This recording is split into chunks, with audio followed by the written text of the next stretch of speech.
नमस्कार। इस समय मिडिल ईस्ट में जिस तरीके से तनाव बढ़ते जा रहे हैं और ईरान, अमेरिका, इजराइल ये तीनों आपस में भिड़े पड़े हैं, लेकिन स्थिति ये है कि ईरान मानने के लिए तैयार नहीं है। लगातार ईरान की तरफ से हमले हो रहे हैं और चाहे वो इजराइल हो चाहे फिर अमेरिकी बेस हो, मिडिल ईस्ट में जितने भी अमेरिकी बेस है वहाँ पर लगातार हमले हो रहे हैं, चाहे वो सऊदी अरब हो, यूएई हो, दुबई हो या फिर आप कतर देख लें, सभी जगहों पर हमले हो रहे हैं। लेकिन इस हमलों के बीच में एक खबर सामने आ रही है कि दोनों देशों यानी तीनों देशों को भारी नुकसान हो रहा है। तो इसमें इजराइल को कितना नुकसान हो रहा है और अरब देशों को कितना नुकसान हो रहा है, क्योंकि देखिए अरब देशों को तो भारी नुकसान सहना पड़ रहा है, लेकिन इस नुकसान का भरपाई क्या यूएस करेगा, क्योंकि यूएस की वजह से इन देशों पर हमला हो रहा है। और खास करके अभी ये जो अरब देश है ईरान पर हमला नहीं कर रहे हैं, वो चुप बैठे हुए हैं, मामले को ठंडा कराना चाह रहे हैं। तीसरी खबर यह है कि अरब देश क्या ईरान पर हमला करेंगे, ये भी एक क्वेश्चन बनता है, क्योंकि भारी नुकसान उनको सहना पड़ा है। अभी आपको भी पता चला होगा कि दुबई में किस तरीके से युद्ध सायरन बजता है और सभी लोगों को सुरक्षित जगह भेजा जाता है, एयरलाइंस बंद कर दिया गया है।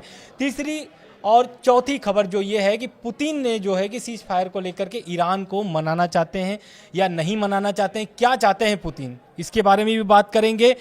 पांचवी खबर यह है कि इस जंग के बीच में F-15E fighter jet, 3 fighter jet गिराए गए हैं। अब ये ईरान की तरफ से गिराए गए हैं, किसके तरफ से गिराए गए हैं, इस सभी पॉइंटर पर आज बात करेंगे। हमारे साथ जुड़े हैं मयंक मिश्रा जी। मयंक जी, ये बताइए कि पहली खबर तो यही है कि इजराइल को भारी नुकसान सहना पड़ा है। देखिए, बिल्कुल ठीक कहा आपने। इजराइल को पिछले हम अगर 24 घंटे की बात करें, 24 घंटे में बताया जा रहा है कि ईरान की तरफ से 1000 से ज़्यादा मिसाइल्स फायर हो चुकी है इजराइल के ऊपर। बात नंबर 1, आयरन डोम सिस्टम हो, डेविड स्लिंग हो, एरो हो, थार्ड हो, पैट्रियट हो, 5 डिफेंस सिस्टम, 5 लेयर के डिफेंस सिस्टम लगे हैं इजराइल में, लेकिन ये बुरी तरह से फेल हो रहे हैं। इसकी 2 बड़ी वजह हैं। पहली वजह ये है कि जिस तरह से ईरान हमले कर रहा है उसमें एक स्ट्रेटेजी जो है उसके बारे में मैंने पहले भी आपसे चर्चा की है कि कई सारे ड्रोन्स फायर होते हैं और साथ में उसके पीछे मिसाइल लगा दी जाती है और जो डिफेंस सिस्टम है वो उन ड्रोन्स को इंगेज करने में बिजी हो जाता है और मिसाइल गिर जा रही है। तो ये एक वजह है। दूसरी, इजराइल की मिसाइल्स, डिफेंस मिसाइल्स बुरी तरह से उसकी कमी हो रही है, क्योंकि ईरान की एक हाइपरसोनिक मिसाइल को इंगेज करने में करीब 20 से 25 डिफेंस मिसाइल्स फायर करनी पड़ रही है। जो आप तेल अवीव से या जो हाइफा से तस्वीरें आ रही हैं, आप देखते हैं आसमान में जो एक के पीछे एक आपको रोशनी दिखाई देती है, डिफेंस वो आयरन डोम की डिफेंस मिसाइल से जो फायर की जाती है, डिफेंस बैटरीज कहते हैं उन्हें। ये एक ईरान की मिसाइल को इंगेज करने के लिए उनको 20 से 25 मिसाइल फायर करनी पड़ रही है और जिसकी हो गई है बेहद कमी।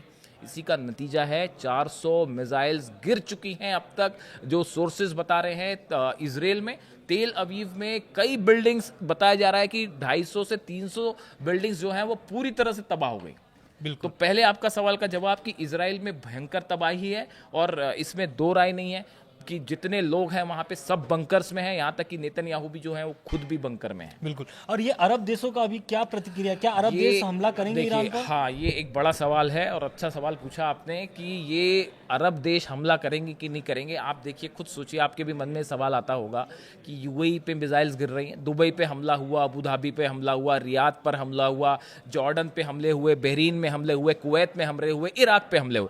मतलब आप गिनते जाइए, 8-9 देशों पे अकेला लड़ रहा है ईरान, सब पे हमले कर रहा है। लेकिन ये अरब देश जो हैं ये हिम्मत नहीं जुटा पा रहे हैं हमला करने की। उसकी बड़ी वजह यह है कि इन हर देश को यह लग रहा है कि अगर हमने हमला किया, उसके बाद अगर जिस तरह से इजराइल में मिसाइल गिर रही हैं, अगर ये मिसाइल्स हम अभी तो ये हो रहा है कि भाई कुछ लोकेशंस पे अटैक है। आप देखिए कि फुल फ्लेजेड वॉर नहीं है। ऐसा नहीं है कि ईरान ने यूएई या सऊदी के खिलाफ एक ऑल आउट वॉर छेड़ दिया है जिस तरह से इजराइल के खिलाफ है। अगर ये ऑल आउट वॉर ईरान ने छेड़ दिया और जो हमले इजराइल पे हो रहे हैं वैसे ही यहां शुरू हो गए, तो फिर क्या होगा? आप देखिए, जितने ये कंट्रीज हैं, अरब कंट्रीज, सब जगह थार्ड सिस्टम लगा हुआ है अमेरिका का, और या फिर पेट्रियट लगा है। कुछ जगह पेट्रियट है, कुछ जगह थार्ड है। क्या ये मिसाइल्स रोक पाए? आखिर गिरने की तस्वीरें आ ही रही हैं, ड्रोन गिर रहे हैं।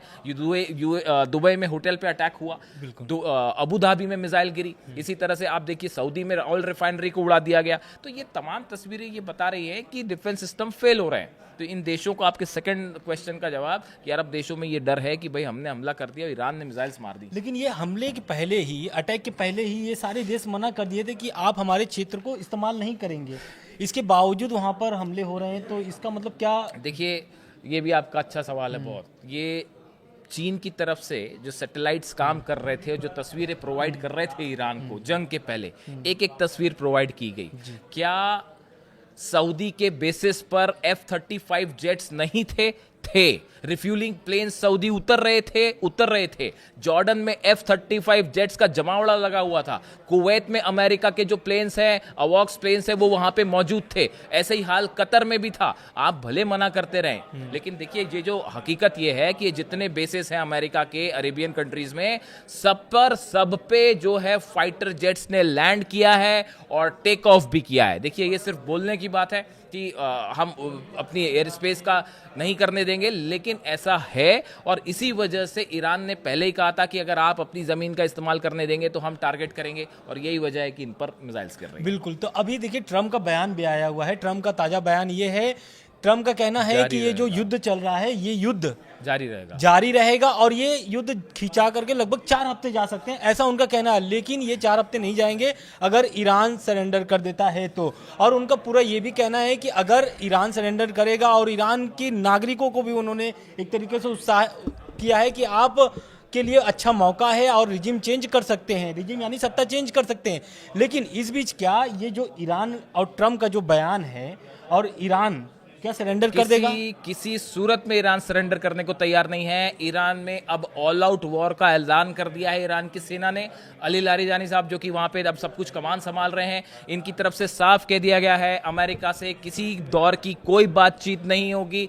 ये बात कई बार अली खामेनी साहब पहले भी कह चुके थे कि हम बात नहीं करेंगे और अमेरिका से बातचीत का कोई मतलब नहीं है। और अब तो सुप्रीम लीडर को निशाना बनाने के बाद अब सीज फायर वाली तो बात ही खत्म हो गई, समझौते की बात खत्म हो गई। हालांकि तो आप जैसा कि खामेनी साहब पहले बोले थे, लगभग 1 महीना पहले उनका स्टेटमेंट आया था, उन्होंने साफ बोला था कि अमेरिका ईरान के एक भी क्षेत्र पे हमला करता है तो रीजनल वॉर में तब्दील हो जाएगा।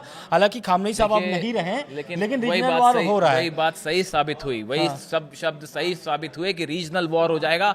आज 8 देश चल रहे हैं और 11 देशों की अकेले जंग हो रही है ईरान के साथ। बिल्कुल। देखिए, अब बात करते हैं ईरान के जो खास दोस्त हैं, रूस या फिर चीन की। तो पुतिन की इसमें क्या भूमिका रहेगी? क्या ये हमला रुकवा सकते हैं, सीज फायर करा सकते हैं? ये भी अच्छा सवाल आपका। पुतिन जो है, पुतिन की बात हुई है सऊदी की लीडरशिप से, बहरीन की लीडरशिप से, कतर में भी बात हुई है, और बताया जा रहा है कि कई अरब देशों के प्रमुखों ने जो है वो पुतिन से बात की है, और ये कहा जा रहा है कि भाई किसी तरह से ईरान को रोकिए।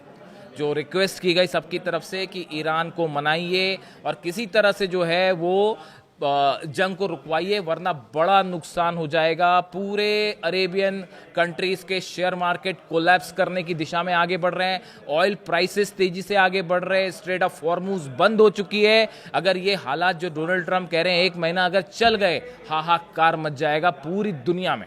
तो ऐसी सिचुएशन में आप देखते हैं पुतिन। बिल्कुल। एक अभी ताजा खबर सामने आ रही है, खबर ये है कि अमेरिकी फाइटर जेट जो है, 3 जेट्स गिरे हैं, बिल्कुल ढेर किए गए हैं। तो क्या ये तो ऐसा दावा ये भी किया जा रहा है कि क्योंकि ईरान ने इस पर हमला नहीं किया है। देखिए, अब देखिए, ये दोनों तरह की खबरें हैं, 2 तरह की खबरें चल रही हैं। पहले तो खबर आई, आप इनका सीक्वेंस देखिए। पहले खबर क्या आती है कि एक फाइटर जेट गिर गया, उसकी तस्वीरें सामने आई, पूरी सोशल मीडिया पे वायरल हो गई। उसके थोड़ी देर बाद खबर आती है, कुवैत नहीं बताया कि साहब 1 नहीं 3 F-15 जेट्स जो हैं वो गिरे। फिर उसके बाद क्या कहा गया? उसके बाद ये कहा गया कि साहब गलती से जो है वो हमारे डिफेंस सिस्टम से ही वो मिसाइल फायर हो गई। तो अब आप खुद से ही हमारे डिफेंस सिस्टम से फायर हो गई मिसाइल, ये कहा जा रहा है, जो एक्सपर्ट्स बता रहे हैं कि ये फेस सेविंग है। हकीकत ये है, ईरान की तरफ से कुवैत के आसमान में एक साथ 100 से ज्यादा ड्रोन्स फायर किए गए थे। ये फाइटर जेट्स उन्हें इंगेज करने में लगे हुए थे, ऐसा ईरान का कहना है। ईरान का ये जो सोर्सेज बता रहे हैं वो, देखिए, हकीकत इस तरह की जो है वो कुछ समय बाद आती है अक्सर, कि कैसे प्लेन गिरे, कुछ समय टाइम लगेगा। लेकिन जो दूसरे सोर्सेज कह रहे हैं वो ये कह रहे हैं कि साहब 100 से ज्यादा ड्रोन फायर हुए थे, उनको इंगेज करने में ये प्लेन्स लगे हुए थे। लेकिन इसी दौरान शाहिद 136 जो ड्रोन्स हैं उन्होंने इसको इंगेज कर लिया प्लेन को, और कुछ को इन जेट्स ने गिराया। लेकिन बदले में जो शाहिद ड्रोन्स थे उनके अटैक में ये ड्रोन जो है वो बिल्कुल। देखिए, दरअसल हुआ क्या है कि देखिए, ईरान जो है लगातार अटैक कर रहा है, चाहे वो अमेरिकी बेस हो, यूए में जितने, मिडिल ईस्ट में जितने भी उनके एयरबेस है वहाँ पर हमला तो कर ही रहा है। दूसरा, यूएसएस अब्राहम लिंकन पर भी मिसाइल दागे गए थे, हालांकि अमेरिका इसकी पुष्टि करते है कि उसको गिरा दिया गया है। लेकिन तीसरी खबर सबसे महत्वपूर्ण ये होता है क्योंकि हिजबुल्लाह एक्टिव हो चुका है, तो क्या हूती और हमास भी एक्टिव होंगे?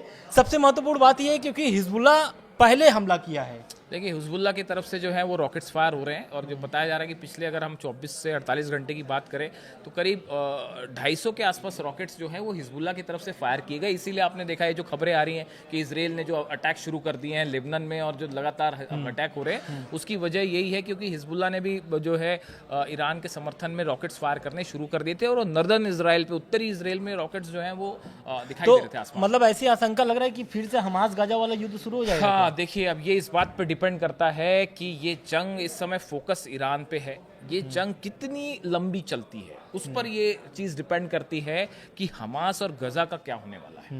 उसका सीधा प्रभाव यहाँ पे पड़ेगा, और उसके बाद ही शायद ये समझ आ पाए कि हमास का इसमें क्या रोल होता है, क्या हिजबुल्लाह हुती की तरह वो भी इन्वॉल्व होगा इसमें। ये थोड़ा सा इंतजार कर। बिल्कुल, देखिए लगातार मिडिल ईस्ट से अपडेट्स आ रहे हैं और हम लोग पहुंचा भी रहे हैं, प्रयास कर रहे हैं कि लगभग जितने भी अपडेट्स आ रहे हो, चाहे वो ईरान से संबंधित हो, अमेरिका से संबंधित हो, इजराइल से संबंधित हो, पूरे मिडिल ईस्ट में, तो लगातार पहुंचाते रहेंगे। धन्यवाद। Thank you.